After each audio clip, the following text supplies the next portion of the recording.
আসসালামু আলাইকুম। আজকে আমি ডাল ভুনা করতেছি, সেটা একটু শেয়ার করব। প্রথমে আমি পেঁয়াজ এবং কাঁচামরিচ একটু ভেজে নিলাম।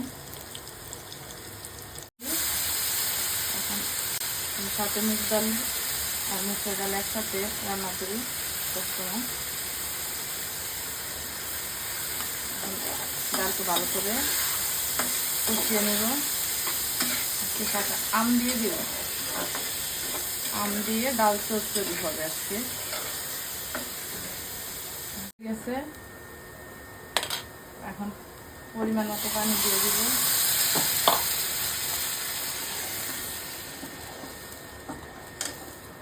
ডাইলে লবণ দিছ? মুই তো ডাইল লবণ দেই নাই,